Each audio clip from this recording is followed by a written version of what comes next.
Bonjour et bienvenue dans Productif et Serein, l'émission des gens productifs et sereins. Et aujourd'hui, je suis avec Emma. Bonjour Emma. Bonjour Romain. Et Geoffrey. Bonjour Romain, bonjour Emma. Et voilà. Donc comme ça, on a des configurations un peu changeantes. Comment allez-vous ? Ça va bien, en pleine forme. Magnifique. Et toi ? J'ai un peu froid, mais ça va. Bon, bah oui, c'est la saison en même temps. Voilà, comme ça. Pour ceux qui ont ça en été. Je vais vous parler aujourd'hui de ce qu'on appelle un Zettelkasten. Ça a l'air allemand. C'est complètement allemand. Un Zettelkasten, c'est en fait un système de gestion de la connaissance. Alors, qu'est-ce qu'on entend par gestion de la connaissance ? J'y reviendrai un peu plus tard, mais l'idée, ça va être de constituer un endroit dans lequel on va mettre tout ce qu'on a appris, tout ce qu'on sait, tout ce qui nous paraît intéressant. Alors, il y aura une nuance à faire d'entrée de jeu avec des systèmes qu'on peut connaître ou avec le syndrome Evernote. Je ne sais pas si vous avez déjà été victime du syndrome Evernote. Je savais pas que ça existait, mais je pense que je suis victime. Voilà, moi j'en ai été victime très clairement. Emma, tu vois ce que ça peut être ? Ça emmagasiner tout un tas de choses, voilà, un tas de notes sur lesquelles on revient. Jamais. Voilà, c'est ça, c'est se constituer une masse de trucs qu'on n'ira jamais revoir parce que sur le moment ça nous paraît intéressant et puis finalement on passe à autre chose, on fait un autre truc, etc., etc. Donc là, l'idée ça va être tout à fait différent, ça va être de se dire qu'on va consigner les choses qui nous intéressent, donc évidemment de manière à pas trop les oublier, mais surtout de manière à pouvoir en faire quelque chose. Donc, si je reprends la définition pur jus, donc le Zettelkasten, donc de l'allemand effectivement, je crois que c'est tiroir coulissant ou quelque chose comme ça en fait, puisque ça se faisait au départ à l'aide de petites fiches, hein, les index cards comme ça, de petites fiches Bristol pour chez nous, qu'on relaie les unes aux autres. Donc c'est un système de gestion de connaissances formé de fiches. Donc chaque fiche a une Zettel, et cette fiche contient une note atomique. Donc chacune des fiches contient une note atomique, et toutes ces fiches sont reliées entre elles par sujet, par thème et par tout ce qui nous paraît légitime de devoir les relier entre elles. Ok ? Donc j'ai une petite fiche avec une idée maîtresse et cette petite fiche est reliée à d'autres. Sur des sujets, ou sur des mots, sur des trucs comme ça. Enfin, comme moi je trouve que ça a du sens de la relier. Ok ? Et je peux éventuellement les relier avec ce qu'on appelle une MOC, une Map of Content, qui est une sorte d'index thématique donc de toutes les Zettel qui se rapportent au sujet en question, au thème en question. Ok ? Alors, le système, il a été popularisé il n'y a pas si longtemps que ça, mais en fait, c'est un truc qui est très très vieux, puisqu'en faisant un peu de recherche, j'ai trouvé, si j'en crois ce que j'ai trouvé sur Internet et sur des sites quand même fiables sur lesquels je me promène, que ça a été créé au XVIe siècle. Ça a été créé au XVIe siècle, ça a été décrit en détail au XVIIIe, et celui qui l'a popularisé de nos jours, c'est un monsieur qui s'appelle Niklas Luhmann, qui est donc un sociologue allemand, mort en 98, et sociologue allemand qui est très prolifique, qui a été très prolifique. Quand je dis très prolifique, c'est-à-dire que le bonhomme a écrit quand même plus de 70 livres et près de 400 articles. Wow. D'accord, je mets le niveau, c'est-à-dire que quand tu arrives et « Ouais, j'ai fait un bouquin !» Voilà, bon, c'est bien, lui il en a fait 70, c'est-à-dire qu'il se rappelle même plus du premier à la limite. Et Niklas Luhmann, donc lui, il a travaillé sur la théorie des systèmes sociaux, principalement. Alors il a fait des choses en sociaux qui sont très très compliquées. J'ai lu qu'il n'était pas forcément très aimé en France, en tout cas que ses idées n'avaient pas trop percé. Apparemment c'est parce qu'il a une pensée qui est très très complexe. Même pour les Allemands, les Anglo-Saxons sont un peu plus proches de ça, mais il aurait même volontairement, si j'ai bien lu un de ses articles où il était cité, pas trop simplifier sa pensée pour éviter qu'on la simplifie justement. Pour éviter qu'on ait l'impression de comprendre quelque chose alors qu'on n'aurait pas vraiment bien compris. Donc il a gardé un certain degré de complexité qui fait que bon, c'est un petit peu obscur. Mais en tout cas, pour ceux qui le reconnaissent, il est très très fort dans ce qu'il a fait. Donc ce monsieur Niklas Luhmann, sur lequel je ne vais pas trop m'étendre sur son cœur de métier, il est célèbre pour son Zettelkasten, parce qu'il lui attribuait une bonne partie de sa prolixité. Il a d'ailleurs décrit son système dans un essai qui faisait partie de sa recherche donc sur la théorie des systèmes. Il appelle ça communiquer avec les Zettelkasten, et pour lui c'était similaire à un réseau de neurones avec lequel il aurait conversé. L'idée de tout ça, c'est donc de se créer un système qui permet de retrouver rapidement de l'information, mais aussi de développer la créativité, parce que comme les notes sont reliées entre elles, on voit peut-être assez intuitivement que ça va susciter une émergence, en fait, par le rapprochement de notes qui sont connectées, et qui, si on les avait pas connectées telles quelles, à l'époque, on n'aurait pas trouvé qu'elles avaient justement de rapport. Je suis clair là ?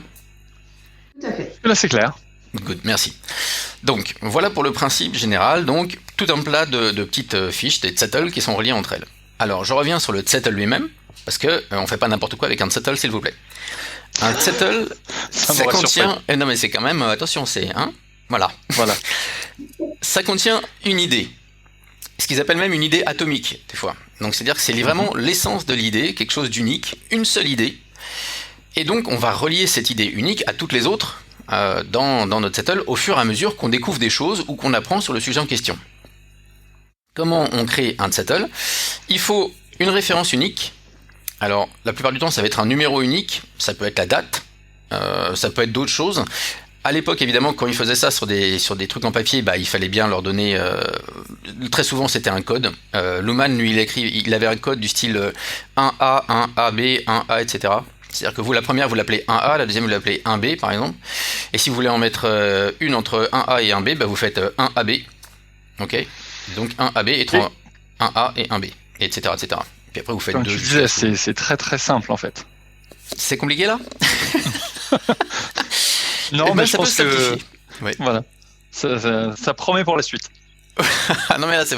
Voilà. Mais effectivement c'est plus simple maintenant parce qu'avec les logiciels qu'on a, en fait, finalement, le numéro de la référence unique, on s'en balance un peu. Pour être très honnête, puisque on n'a plus vraiment besoin de ça, on a des systèmes qui nous permettent de créer des liens et donc de pas forcément avoir besoin de coder le lien, quoi. Voilà. Mais d'autres personnes vont continuer à utiliser ça, ils vont mettre simplement la date, avec la date et l'heure, et puis comme ça va vous le permettre, comme elles vont toutes être datées différemment, forcément, elles vont être identifiées différemment. On peut aussi mettre des tags dans le zettel. Donc vous commencez par votre référence, si vous l'utilisez. Et vous pouvez aussi mettre un tag ou pas, c'est pas obligé. Le tag donc va être en général, va servir à rassembler des notes par thème. Style, je sais pas moi, n'importe quoi, n'importe quel thème qui vous paraît. Par exemple, productivité peut être un thème. Efficacité peut être un autre thème, etc. Zénitude, voilà, tout ça. Et ensuite, il y a le contenu lui-même qui est donc l'élément de connaissance en soi. Je rappelle, atomique, unique. Et puis ensuite, en dernière partie, on peut mettre des sources ou des références. Là aussi, c'est optionnel. Alors les sources, on va les mettre la plupart du temps quand on a pris par exemple cette idée, on l'a prise dans un bouquin, et on veut se rappeler du bouquin, donc on va mettre la note, on va mettre en référence le bouquin lui-même. D'accord ? Si c'est un article sur internet, on peut mettre la source, on peut mettre le lien hypertexte. Voilà, on peut mettre des choses comme ça, mais c'est pas obligé non plus, parce qu'on peut très bien, et c'est même le but du jeu assez rapidement, créer des zettel qui sont le fruit de notre propre réflexion. D'accord ? Par rapport aux autres zettel qu'on a consultés. Le truc important, c'est que tout zettel doit être relié à d'autres pour que le système soit utile et vivant. Et ce qu'il faut comprendre aussi, c'est que c'est pas forcément uniquement de la consignation d'informations. C'est-à-dire que, encore une fois, pour éviter le syndrome Evernote, on est vraiment invité à les noter et même à écrire à la main, enfin à la main ou au clavier maintenant, plutôt que faire des copier-coller. Parce que ce qui est très important, c'est qu'il faut que l'idée soit formulée avec nos propres mots. Copier-coller, c'est facile. Je peux copier-coller tout un bouquin. Puis au bout d'un moment, j'ai juste transposé dans des zettel le bouquin que le mec a écrit, quoi. C'est pas ça qui est intéressant. Dans la gestion de la connaissance, ce qui va être intéressant, c'est de dire tiens, intéressant ce passage. Qu'est-ce que ça dit en réalité ? Et là, je vais trouver ce que ça dit, je vais le formuler avec mes mots, et je vais mettre ça dans la fiche. Et j'aurai donc l'idée maîtresse du bidule. Avec éventuellement la référence, tel bouquin, telle page, etc. Et donc voilà, parce que ça va me permettre de m'approprier déjà cet élément de savoir ou de connaissance, en disant, voilà, c'est ma pensée elle-même, c'est ce que j'ai compris de la chose. Ok, j'aime bien cette idée de s'approprier. C'est vrai que c'est un peu l'anti-syndrome Evernote, où on capture, et puis après, qu'est-ce qu'on en fait ? C'est une autre question. Et oui. Donc là, déjà, on a un effort. On a un effort de reformulation et d'écriture. Alors, c'est vrai que les index cards, le fait d'écrire à la main sur des petites notes, des fiches Bristol, tout ça, avait l'avantage du fait que comme on écrit à la main, on retient mieux. C'est prouvé, par rapport à ce qu'on écrit sur un clavier. Mais c'est de toute façon mieux d'écrire même au clavier sa propre pensée que de faire un copier-coller. Donc, voilà. Et puis quand on se dit que finalement il va falloir qu'on fasse un Zettel, si on veut le faire en Bristol et qu'on commence à devoir justement se créer un système d'indexation avec des numéros uniques et tout, on dit que finalement le logiciel c'est pas mal. Et pour avoir mis ça en place, parce qu'évidemment je professe ce que je découvre, franchement ça arrive assez souvent qu'on commence, mais je dirais mon expérience un peu plus loin, mais on commence par faire un Zettel avec 2-3 trucs, et puis au fur et à mesure qu'on lit, qu'on apprend des choses, on modifie quelque chose qu'on avait mis dans une fiche, on l'enlève, on va la mettre dans l'autre, parce que le contenu devient plus tellement atomique, ou alors finalement ça fait 2 idées, donc ça va faire 2 Zettel, etc., etc. Donc c'est très pratique de pouvoir faire des copier-coller, etc. Okay. Donc prise de notes comme moyen de consigner l'élément de connaissance, qui nous paraît utile, intéressant, pertinent, etc. Donc plusieurs techniques. Ah oui, pour la prise de notes, j'en profite, je glisse ici le bouquin, la référence de la prise de notes, qui est le bouquin de Zonke Harens, qui s'appelle Comment prendre des notes intelligemment, How to take smart notes. Je suis pas sûr qu'il était traduit en français, mais enfin, vous le trouverez si vous cherchez. Je vous mettrai le lien sur la page. Voilà. Donc, ma note atomique, mon idée seule, mon élément de connaissance, non délayé, sur mon Zettel. Pourquoi ? Encore une fois, parce que la plupart du temps, les notes, elles sont entremêlées. Quand vous lisez un bouquin, c'est pas pour taper sur nos amis américains que j'aime beaucoup, mais en général, ils écrivent 250 pages pour un truc qui tient en 15. C'est très très délayé. Là, l'idée, c'est pareil. Souvent, les idées sont présentées un peu mélangées les unes aux autres. L'idée, c'est de scinder tout ça, de séparer. La carte de connaissance, la map of content, c'est une Zettel particulière qui donc va nous servir d'index. Ça peut être utile, c'est pas obligatoire, mais c'est quand même utile assez rapidement, parce que sinon on va avoir des notes qui certes vont être reliées entre elles, mais qui vont être un peu éclatées. Et c'est toujours sympa d'avoir un peu un point central, à partir duquel on va rayonner sur toutes les Zettels qui sont sur ce thème-là. Chacune des Zettels, elle, sera pas forcément liée en retour d'ailleurs à la map of content. D'accord, le lien peut être très bien à sens unique. C'est pas parce que je relie 2 Zettels entre elles qu'il faut que quand je relie la première à la deuxième, j'aille dans la deuxième la relier à la première. C'est pas nécessaire. Je sais pas si c'est un point que j'avais... Oui, voilà. ça me plaît mieux, parce que j'avais l'impression que les liens étaient un peu figés. Ça commençait déjà à me gêner comme système. Figer le réseau et pas pouvoir refaire des liens. Et donc non, justement. Des liens. Okay. Ouais, l'idée c'est que ça soit très vivant, très libre, justement. Voilà. En fait, le but du Zettelkasten, c'est de faire cette gestion de connaissances et de provoquer l'idéation. D'accord, la découverte. Et le suivi de liens qui provoquent des nouvelles connexions qui n'apparaîtraient pas, finalement, sans la mise en réseau des éléments, les uns avec les autres. C'est pourquoi c'est primordial, justement, que chaque fiche soit vraiment uniquement identifiable, et reliée à d'autres. Donc ça peut servir, j'y reviens, pour consigner des éléments de savoir, de la connaissance au niveau atomique. Et ce qui est intéressant, c'est après quand on se plonge. C'est-à-dire qu'il y a différentes phases. Moi, je trouve que ça rejoint un peu GTD. En fait, quelque part, le Zettelkasten, c'est un peu la méthode de gestion de la connaissance. Ce que GTD est à la méthode de la gestion de l'activité. Et comme méthode de gestion d'activité. Oui. Avec GTD, on va gérer notre activité, ce qu'on a à faire, nos choses dans le temps, etc. Le Zettelkasten, ça va être vraiment de la gestion de la connaissance. Comment je gère ces choses que j'apprends, qui m'intéressent, que je relie entre elles, sur lesquelles j'essaie de construire une pensée. Le thème après, ça peut être philosophique, spirituel, ça peut être la productivité, ça peut être ce que vous voulez, ça peut être, je sais pas moi, vraiment n'importe quoi. Il y a une phase qui va être presque comme une phase de collecte, ou alors on va bouquiner un truc. On lit le bouquin, ah tiens, l'idée intéressante, vite, mon Zettel, hop, on se note un petit truc, on revient dans le bouquin, on se renote un truc, pouf, on transcrit comme ça, etc. Et puis donc on relit les fiches les unes avec les autres. Et après, il y a le moment du deep dive. C'est le terme qu'emploient tous les fans de la méthode, c'est-à-dire on se dit, ok, qu'est-ce que j'ai mis là-dessus ? Je vais réfléchir sur la productivité. Et je vais prendre ma map of content, par exemple, de productivité, où je vais partir de n'importe quelle fiche sur la productivité. Je vais commencer à lire et je vais suivre les liens les uns avec les autres. Et on retrouve à faire des voyages assez extraordinaires là-dedans.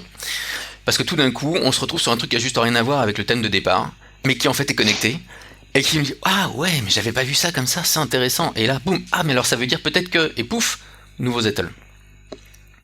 Et on va créer comme ça des choses qu'on va pouvoir relier les unes aux autres et qui vont nous donner de nouvelles idées, en fait développer beaucoup l'intuition aussi. Et moi c'est un truc que j'aime beaucoup là-dedans, parce que on parle de gestion de la connaissance. La connaissance, je vais pas faire forcément un débat philo ou métaphysique ici, mais il y a une différence entre savoir et connaissance. Le savoir, c'est la chose mentale quelque part, et puis la connaissance, ça va être les choses qu'on sait, mais qu'on sait un peu par intuition aussi, ou qu'on a intégré. Et donc maintenant, ça fait partie de nous. Et je trouve, moi, que le Zettel favorise beaucoup l'émergence de connaissances comme ça, à partir d'éléments de savoir. Le savoir participant à l'établissement de la connaissance. Je sais pas si vous m'avez suivi, mais c'est comme ça que je vois la chose personnellement. Et c'est comme ça que je la vis avec mes petites Zettel et mon Zettelkasten. Voilà. Alors, il ressemble à quoi ton Zettelkasten? Tu l'as fait dans quoi? Tu as utilisé quel logiciel? Oui, l'outil. Comment ça fonctionne? L'outil. Alors, il y a plusieurs outils. Je pense que vous faites une recherche sur Internet, vous tomberez sur les principaux. Moi, j'utilise un parce que j'ai suivi tout simplement ce qu'a dit un des contributeurs du forum, Lionel, qui nous a présenté le truc. J'ai pris Obsidian. Donc Obsidian, OBSIDIAN. C'est un logiciel qui est super bien taillé pour ça. Alors je sais pas trop pourquoi a été créé ce truc au départ, mais en gros ça permet de créer des fichiers qui sont des fichiers texte, qui les formatent, mais très simplement c'est du markup, hein, c'est du formatage très très simple. Ça a l'avantage non négligeable de permettre d'avoir toutes ces notes sur son disque dur. Pas besoin de connexion réseau, pas besoin de trucs comme ça. C'est du fichier texte, donc c'est très très léger. Et c'est toujours chez soi, c'est-à-dire que tu dépends pas forcément d'une boîte qui a développé un logiciel et qui un jour va fermer, et donc toi toute ta connaissance, poum, elle est partie là-dedans. Ça t'oblige pas non plus à payer forcément une mensualité juste pour gérer ta connaissance, quoi. Donc voilà, ça peut servir à ça. Un point aussi sur l'outil, on va souvent avoir envie on peut être tenté de tout mettre ensemble, c'est-à-dire de mettre à la fois les références et à la fois les pensées. Le Zettelkasten, pour moi, c'est que pour la connaissance, que pour la pensée, c'est pas pour les références. C'est-à-dire que les bouquins, les références de bouquins, ou les bouquins eux-mêmes, ou les fichiers PDF, etc., c'est pas des choses que je mettrais dans le système. Je les mettrais dans ailleurs. Alors, il y a d'autres outils qui permettent de gérer ce genre de fichiers, hein. Il y a Devonthink, il y a... je pense à un autre, tout d'un coup, qui me vient plus là. Il y a Zotero, qui est très connu des universitaires. Voilà, ça marche très bien avec Zotero, par exemple. Vous pouvez très bien avoir un Zotero qui va avoir toutes vos références bibliographiques. Et puis, quand vous lisez un bouquin dans Zotero, vous faites une note, vous l'exportez, ça se retrouve dans Obsidian, en l'occurrence, sous forme de Zettelkasten, enfin, sous forme de notes atomiques. Donc, ce qu'on va faire dans Zettelkasten, dans Obsidian, on va juste créer des petits fichiers où on va écrire tout simplement une idée. Et on va relier ça à un autre fichier, dans Obsidian toujours, puisqu'il permet de faire ça très facilement. Oui, ça répond à la question. Donc, à quoi ça ressemble? Au niveau purement informatique, c'est juste des fichiers texte, avec un markup léger, avec un petit formatage léger, qui sont tous dans un dossier. Voilà. Maintenant, tu consultes ces fichiers-là grâce au lecteur Obsidian. On pourrait le voir comme ça. Le lecteur Obsidian va te permettre de lire le fichier et de créer des liens vers les autres fichiers. Ok. Donc ça ressemble à ça. On pourrait très bien faire ça juste avec des fichiers texte, etc. Mais enfin, ça sera un peu plus galère d'aller créer le lien, trouver le lien sur l'ordinateur, machin, etc. Là, vraiment, c'est deux touches de clavier, et puis tu trouves par un menu déroulant toutes les Zettelkasten qui existent, tu la relis à celle que tu veux, et puis c'est vraiment très très simple. Il y a une limite de taille, de fiche, enfin, il faut écrire, je sais pas, 3 phrases, un paragraphe, une ligne.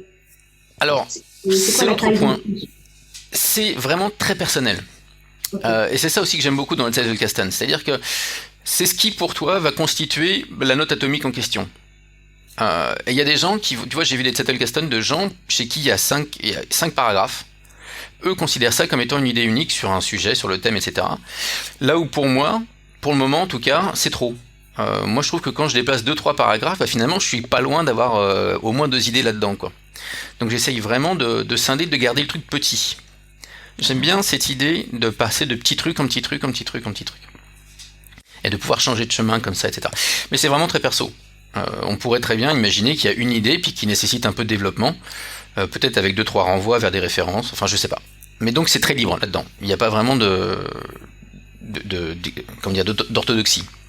D'accord. Voilà. Donc générer des idées. Alors à quoi ça peut servir? Oui, à quoi ça peut servir finalement, parce que à part le côté un petit peu compulsif. Les mots de la bouche. À quoi ça peut servir, Romain? Mais oui, à part le côté compulsif de noter des bidules et des machins. Moi je trouve que c'est d'abord c'est un super rempart à ce truc qui commençait à m'embêter un peu. Moi je lis énormément de bouquins, et d'avoir lu des bouquins et de me dire mais il m'en reste rien, quoi. Il m'en reste quoi? 1-2 trucs. Alors on peut se dire ouais, avec un peu de chance j'ai chopé les 1 ou 2 trucs fondamentaux. En tout cas c'était les trucs fondamentaux pour moi à cette époque-là, mais il y avait sûrement plus dans ce bouquin-là. Ou pas, enfin la plupart du temps on peut espérer qu'il y ait plus. Ou alors des fois on sait. Il y avait une idée, il y avait un truc là-dedans, mais je sais plus trop comment il en parlait, etc. Ça vous permettre de contrer ça, puisque finalement les notes que vous allez prendre sont les notes des choses qui vous intéressent au moment de la lecture, que vous allez ensuite relier entre elles. Mais comme on consigne pas tout, mais uniquement les trucs qui nous paraissent intéressants et qu'on les relie entre eux, bah forcément quand j'en relis un, potentiellement, je peux retrouver tous les autres. Et donc, quand on fait ces fameux deep dive, c'est ce qui se passe. On va tomber sur un truc qu'on avait oublié, ça nous est sorti de la tête, même des fois sur des choses qu'on connaît, sur des thèmes qu'on connaît, etc. On est en train de lire un truc, on dit ah oui, et puis tout d'un coup on a un lien sur ah ouais mais attends, c'est vrai, j'avais oublié ça. C'était où? C'était dans ce bouquin-là. J'ai pas un autre truc qui parle de ça, pam pam pam, et hop, on commence à faire un chemin là-dedans. Donc pour moi, c'est contrer cette espèce de phénomène d'oubli, qui est un phénomène naturel et nécessaire, hein. Mais voilà, un peu comme j'ai pas besoin de mettre toutes mes prochaines actions dans ma tête, d'accord. Et pour être sûr de ne pas les oublier, je vais les mettre dans mon système GTD sur mes listes. Et ben là, toutes mes petites choses de connaissances, mes intuitions, etc., je vais mettre ça dans mon Zettelkasten. Comme ça, j'ai pas besoin de m'en rappeler non plus que ça. Je vais les mettre ça dans mon système et j'irai fouiner dedans quand j'aurai besoin, que j'aurai envie, etc. Ok. Question. Où est-ce que tu mets la frontière entre la liste un jour peut-être et le Zettelkasten? Ok. Pour moi, c'est très différent. Vraiment, la liste un jour peut-être, c'est des choses que j'aimerais, c'est des résultats ou des actions que j'aimerais obtenir ou faire un jour peut-être. Ouais, mais c'est pas encore aussi. Si c'est, je sais pas, un jour j'aimerais bien apprendre l'espagnol, ou un jour j'aimerais bien aller au Mexique, ou un jour j'aimerais bien ouvrir un nouveau business sur tel sujet. Ouais. Pour l'instant, c'est même pas défini, c'est même pas un projet en tout cas en sémantique GTD. C'est une idée, c'est une piste, c'est à creuser. Et moi, ce que j'entends dans le Zettelkasten, c'est que c'est justement ça, c'est des notes d'informations atomiques. Donc me dire, bah tiens, en fait, j'aimerais bien connecter l'idée d'aller visiter le Mexique avec j'aime bien la culture historique de telle période. Ah tiens, j'aime bien tel type de vacances. Ah bah tiens, j'aime bien toutes les idées qui pourraient me venir sur un sujet. Où je me dis, bah en fait, tout ça, ça contribue à mon idée dans mon un jour peut-être de tiens, j'aimerais bien aller visiter le Mexique, ou j'aimerais bien lancer un nouveau business, ou etc. Ouais. Je vois la question. Ma réponse, et c'est pas une pirouette, c'est un peu celle que je faisais parfois en formation. Je pense que le lien, c'est toi. C'est-à-dire, je peux très bien imaginer que tu es sur ta liste un jour peut-être visiter le Mexique, et que si ces civilisations-là t'intéressent, bah, tu t'intéresses parce que tu lis des bouquins, tu fais tu vois des documentaires, des bidules, etc. Et que tu vas y mettre tous ces éléments de connaissance dans ton Zettelkasten. Et du coup, tu aurais dans ton Zettelkasten tous ces trucs qui se rapportent à la civilisation, je sais pas, moi, Maya, Aztèque, machin, etc. Tous ces bidules qui vont être reliés les uns aux autres, dans lesquels tu peux te promener, découvrir de nouvelles choses, mettre d'autres choses en rapport. Mais ça va être de la connaissance.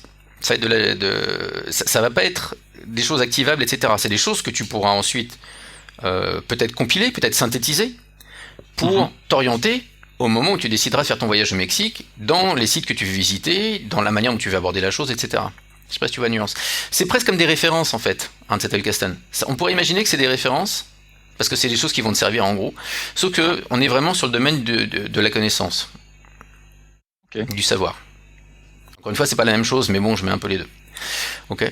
Donc l'idée, principalement, c'est générer des idées, confronter des points de vue, faire apparaître des troisièmes termes, parce que on peut très bien imaginer qu'on va lire un bouquin sur un thème particulier qui va parler d'une chose, et puis on a un bouquin qui contredit totalement le premier sur le même thème. Ben là, on peut dire les deux, on va prendre des notes dans chacun, de manière un peu neutre, comme ça, et ensuite de quoi, en reliant nos notes, en lisant tout ça, si ça se trouve, on va trouver un truc qui va permettre de trouver une synthèse. En tout cas, de nous permettre d'étudier les deux points de vue, de manière un peu neutre, comme ça. Ça permet évidemment d'augmenter le savoir et la connaissance, encore une fois, par cette espèce d'idéation, et par ce qui est pour moi de l'intuition. C'est-à-dire, c'est fait de trucs qui viennent du cœur. On a du savoir, on a du mental, etc. Puis c'est un peu le aha moment. On réalise un truc et ça y est, après on le sait. Et quand on le sait, on le sait. Et on connaît le truc et il n'y a plus besoin de refaire. Voilà. Et puis ça va tout bêtement aussi éliminer le syndrome de la feuille blanche. Vous avez un article à écrire sur un truc, bah vous faites votre recherche, vous connectez vos notes atomiques, etc. Et vous allez voir qu'au bout d'un moment, il y a juste à les relier, et puis l'article il est écrit. Et puis si je veux en faire un deuxième sur le même thème, bah je vais partir d'un autre endroit, je vais tomber sur d'autres settles, et ça va faire un autre article sur le même thème. D'accord ? Et comme ça, je peux multiplier. Quand même, plus de 400 articles, et quand je parle des articles de Niklas Luhmann, c'est des articles universitaires, donc c'est des trucs très fouillés, très... D'accord ? C'est pas des articles de blog, quoi. Non, voilà. On a bien entendu quelque chose de complexe. Oui, c'est ça. Voilà. Donc moi j'aime bien cet outil-là parce que j'aime bien suivre l'intuition. J'aime bien aller un peu au-delà de moi-même, enfin au dedans de moi-même. Bref. Et je trouve que c'est un superbe outil pour ça. Moi, je voulais ajouter un autre point. Moi, ça me fait penser au côté un peu slow business. Parce que tu disais que tu lis beaucoup de bouquins, je pense que j'en lis pas mal également. Et en fait, on a un peu ce côté, et je suis tout à fait d'accord avec toi, c'est-à-dire que quand on lit pas mal de bouquins, il y a un côté où on consomme.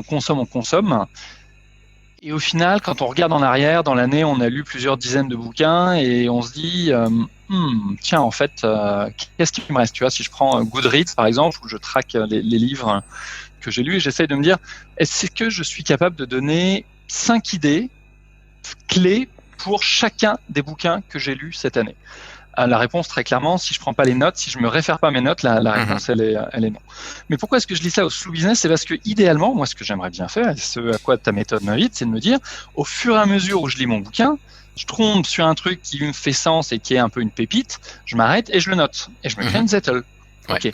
Sauf que du coup, je vais jamais arriver à lire X dizaines de bouquins dans l'année. Je vais en lire un par mois et ce sera le grand maximum parce que la vitesse de lecture, alors tu l'intègres beaucoup plus, le bouquin et le contenu.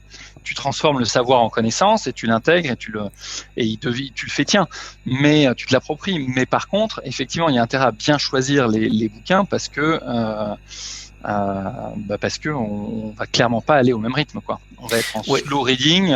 Je lis un passage, je note ce qui me parle, et puis la semaine prochaine j'en lis un autre, je note ce qui me parle, et ainsi de suite. On n'est pas du tout sur le même rythme de consommation quelque part. Non, mais parce que justement, on n'est pas sur de la consommation. Je pense que c'est ça, hein, l'idée du settle, ou alors on est sur de la consommation consciente et réfléchie.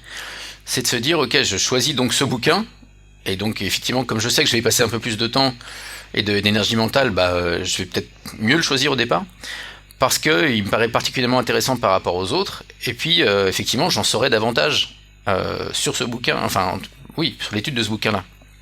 Donc il y a des chances, oui, c'est vraiment contre l'accumulation. Moi, je vois un peu ça comme ça. En fait, c'est de l'accumulation raisonnée. Et encore une fois, c'est contrer le syndrome Evernote. Cela dit, Evernote, moi je suis tombé il y a des années, je suis tombé en plein dedans. C'est-à-dire que je capture, tu as le petit plugin sur la page web. C'est tellement facile. Je le dirai plus tard. Clic et hop, et tu remplis Evernote. Le nombre de fois où tu reviens sur un contenu, c'est quoi, 1%? Et puis les fois où tu y reviens, moi je me rappelle de ce truc, de me dire, mais il y a tout ça? Je sais pas, 44 articles, non, non, pas maintenant, quoi. Complètement. Non, mais c'est super intéressant. Il y avait un outil que j'utilisais moi au début des années 2000. J'ai pas l'impression qu'il est énormément percé, mais j'ai vérifié, il est toujours d'actualité. Ça s'appelle thebrain.com et qui me fait un peu penser à ça, c'est-à-dire des neurones, enfin un réseau neuronal outsourcé quelque part, posé ailleurs. C'est pour ça qu'ils appellent ça The Brain. Et ce que j'aimais bien, c'est contrairement à du mind mapping, c'est que chaque node ou chaque nœud de The Brain peut être le parent d'un autre enfant qui est un autre père. En fait, il n'y a pas de structure comme on peut avoir dans un mind mapping qui part d'une idée centrale et qui rayonne. Là, vraiment, tout est connecté à tout. Et il y a un peu cette dimension que tu as l'air de présenter dans les Zettel. Absolument. D'ailleurs, The Brain est utilisé par certains comme système de Zettel. Ouais, c'est tout à fait possible. Parce que tu as bien compris qu'effectivement, on met une idée, puis on la relie aux autres, et puis voilà. Et donc on se retrouve avec un système. Alors, moi, ce que j'aimais bien dans The Brain, c'était le côté un peu fun. Ça zoome, ça dézoome. C'était prédit avant l'heure. Ouais, c'est ça, et que du coup, tu as l'impression de te promener un peu dans un cerveau, dans un truc, voilà. Mais Obsidian, c'est exactement ça. En fait, ça a au moins 3 dimensions, puisque tu peux relier, on peut imaginer n dimensions si on a envie, mais ça revient tout à fait à ça. Et pour revenir aux cartes mentales, puisque Emma, je vois que tu veux intervenir, Emma, je vais te donner la parole. Oui. Mais parce que le lien moi que je fais avec les cartes mentales, c'est que en fait c'est une carte mentale à plusieurs dimensions. Parce que on reste un peu là-dessus, les cartes mentales, Emma nous expliquait, alors c'est carrément on va noter juste le concept, juste le mot ou les deux trois petits mots du concept, etc. Là, on note la note atomique. Mais en fait, on relie les choses. Enfin, je pense que si on faisait des cartes mentales de tout ce qu'on connaît et qu'on relie un peu tout à tout, forcément, on va sortir des 2 dimensions parce ça serait pas lisible juste sur du papier. Mais c'est le même principe, je pense. Qu'en Il y penses-tu, a Emma? énormément de parallèles entre les deux. C'est Eh oui. dans ce que j'entends de ta description. Donc, on s'approprie les connaissances dans les deux. Quand on fait une carte mentale, c'est exactement ça. C'est-à-dire qu'on fait une autre structure, on restructure l'information. On ne boit pas tel qu'on l'a reçu. Ça, on le fait uniquement quand on lit un roman. Ça, c'est voilà, on a envie d'être emmené par le bout du nez. Voilà, ça, on le fait quand on lit un roman. Le reste du temps, on n'a pas cette posture-là vis-à-vis de nos connaissances et de ce qu'on a envie d'apprendre. Donc voilà, que ce soit dans le Zettelkasten ou dans le mind mapping, voilà, on s'approprie vraiment les connaissances en mettant notre propre structure, notre structure à chaque fois. Et également, on a quand même cette histoire de réseau de neurones dans les cartes mentales, qui forcément va faire émerger les nouvelles idées. Ça, c'est pensé. Donc, dans les deux systèmes, je trouve que c'est assez compatible. Et en même temps, je me dis que je pourrais faire la même chose avec une carte mentale, en fait. Parce que on a beau aller mot par mot dans une carte, voilà, mais ça te fait ta note atomique quand même sur une branche. Oui. Et ensuite, on peut imbriquer les cartes les unes dans les autres et se balader de la même manière. Alors, si tu peux imbriquer les cartes, je pense que finalement, tu vas arriver à la même chose. À partir du moment où c'est pas fait à la main, non. C'est ça. Évidemment, avec un outil, évidemment. Ouais, je pense que tu pourras arriver. Après, c'est une question de lisibilité personnelle, mais je pense que c'est le même principe. C'est de la pensée en réseau, finalement. C'est ça l'intérêt, en tout cas, c'est cette émergence, développer l'intuition, effectivement, en faisant des connexions, parce que on crée jamais rien sans rien. C'est toujours un ensemble de liens, en fait, une nouvelle idée. Donc, que ce soit mind mapping ou Zettelkasten, c'est ça qui est intéressant, finalement. C'est ce que disait Mozart. Hein. Je n'ai jamais rien écrit que je n'ai déjà entendu. Voilà. Bon, il l'a dit en allemand, mais c'était ça, quoi. Donc voilà, sur ce Zettelkasten que je voulais vous présenter comme outil qui est... Alors, il y a ce truc quand même, je reviens sur ce qu'on vient de dire là, juste pour conclure quelque part presque, c'est que ce qui est intéressant après, et je suis dans le process de le faire, c'est de mettre tout. Parce que alors au départ j'ai commencé moi juste sur un petit, je me suis dit tiens, je vais tester le bidule, je vais me prendre un sujet, j'avais un travail à faire dans un domaine un peu particulier, tout ça, je me dis bon, je vais mettre un peu mes connaissances sur ce truc-là. Et puis, en discutant encore une fois dans le forum, Lionel il disait ouais non mais allez-y, mettez votre truc, mettez un peu tout quoi. L'intérêt c'est de faire des connexions avec des trucs qui apparemment sont pas reliés.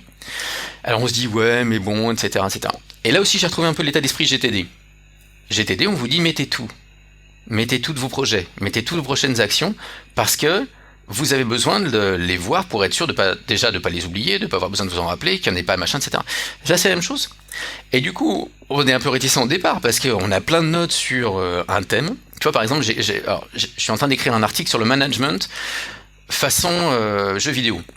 Tu vois, World of Warcraft, comme ça, il y a une manière de gérer les choses et les gens dans World of Warcraft qui, je trouve, s'adapte quand même pas mal au management. Parce qu'être capable de ramener 40 personnes toutes les semaines pendant 3 heures et faire en sorte qu'ils aient bossé chacun 1 heure sur le projet, il n'y a pas beaucoup d'entreprises qui arrivent à faire ça.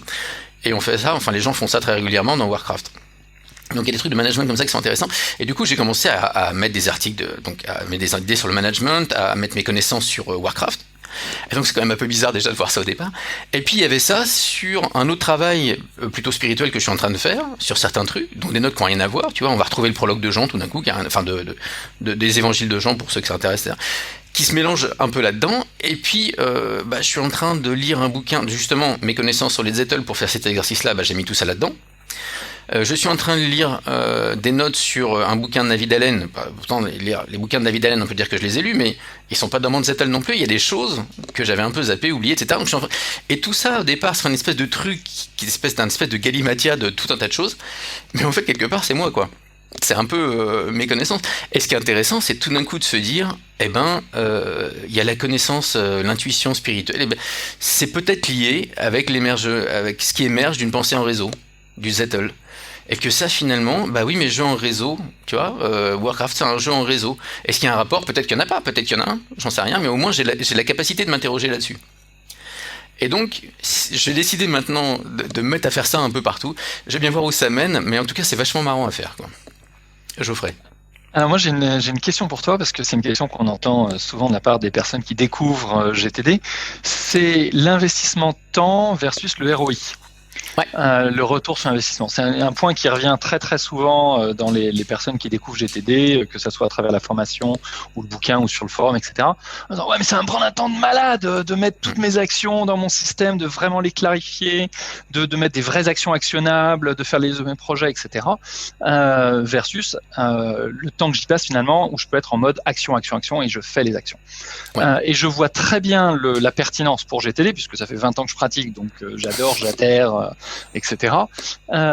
Et pour l'instant, je fais le participant anonyme au Zettelkasten. Et je te dis, mais Romain, où est le ROI? Où est le retour sur investissement? Parce que je vais mettre toutes ces idées dans mon super Zettel, et après j'en fais quoi? Voilà. Ouais. Et au moins dans les actions de GTD, je vais faire les actions. Donc il y a une perspective de l'action. Là, je vois pas encore bien comment, à moins que ce soit pour que je décide demain d'écrire des articles, mais en dehors de ce but-là, voilà, je suis encore un peu à l'écoute de tes réponses sur le pourquoi. Alors, tu l'as bien senti, effectivement. Si tu dois écrire des articles ou construire un discours, ça va être super. Ouais. Parce que tu as tout un tas de données changeantes qui sont toutes reliées, etc. Donc ça, génial. C'est vrai qu'il faut se poser la question, pourquoi on fait ça? Si tu as besoin de construire de la connaissance, pour moi, c'est idéal. Si tu as besoin... Alors, après, tu peux choisir de construire ta connaissance que dans un certain domaine. Et donc, tu vas pas forcément tout mettre. Quoiqu'encore une fois, j'inviterais bien à tout mettre parce que tu peux être surpris par les liens que tu vas pouvoir faire. Et du coup, le ROI, quand tu construis de la connaissance, c'est tous ces petits moments où tu vas faire « Waouh, attends, oui, yes, encore une idée », tu vois. C'est ces trucs-là qui font que tu construis une pensée qui va être la tienne, donc qui est forcément originale au sens premier de la chose, et qui va te permettre ou de progresser ou d'avancer dans tes raisonnements sur telle ou telle chose. Alors, t'as pas forcément besoin de le faire sur tout. Je pense que si t'es entrepreneur, ça peut être intéressant. Tu vas peut-être appliquer ça davantage à des problématiques de business. Par exemple, tu vas lire les 4 heures de Tim Ferriss, et puis tu vas lire David Allen, et puis tu vas lire Deep Work de Cal Newport, et puis tu vas des trucs comme ça. Et tu vas finir par te faire, quelque part, tout un tas de choses qui, toi, te parlent, et qui vont devenir plus facilement un mode opératoire. Au lieu de te dire, tiens, je prends juste un bouquin, je prends les 2 minutes chez David Allen, et puis tu t'aperçois que finalement, les 4 heures de Tim Ferriss, ça marche bien avec la délégation de David Allen, ou des trucs comme ça, et tu peux faire des rapports comme ça, et tu te dis, je vais construire quelque chose plutôt dans cet ordre-là. Je pense que tu peux t'en servir aussi comme ça. Ce qui me vient instinctivement, c'est peut-être le côté CRM en business. C'est d'un seul coup mettre des notes sur les personnes que j'ai rencontrées, avec qui j'ai des échanges, et me dire tiens, ce serait hyper intéressant de mettre Samantha en connexion avec Thierry parce que XYZ. Voilà, pourquoi je sais pas. Ouais. Mais effectivement, quand on commence à mettre le doigt dedans, on peut imaginer qu'on peut y passer un temps certain. Oui, mais c'est pas... Enfin, à moins de considérer qu'une nouvelle idée est du temps perdu. Mais sinon, tu vois, pour moi, c'est pas du temps perdu... Vraiment pas, quoi. Et puis, c'est vrai qu'il y a le côté fun de faire ces deep dives. Ça, c'est assez bluffant de voir... Parce que finalement, t'as l'impression que ton cerveau, il est content. Tu fais, une idée, un nouveau truc, un truc. Parce que c'est pas des nouveaux trucs, c'est relié et tu construis quelque chose. C'est assez fabuleux, quand même. Alors, chers auditeurs, je vous présente Romain en dopamine, full stack. Mais c'est un peu ça. Voilà. Bon, et voilà. Et cet épisode est terminé pour aujourd'hui. Je vous remercie de votre attention pour ce Zettelkasten. Merci Emma. Merci Romain, merci Geoffrey. Merci Geoffrey. Merci Romain, merci Emma. Merci à tous et à toutes. Et si vous voulez en savoir plus donc sur ce Zettelkasten, vous pouvez toujours aller sur le forum de Productif et Serein, qui est en accès libre à l'écriture. À la lecture, pardon, pas à l'écriture, mais en l'écriture, oui. Je vais y arriver, à la lecture, c'est ça.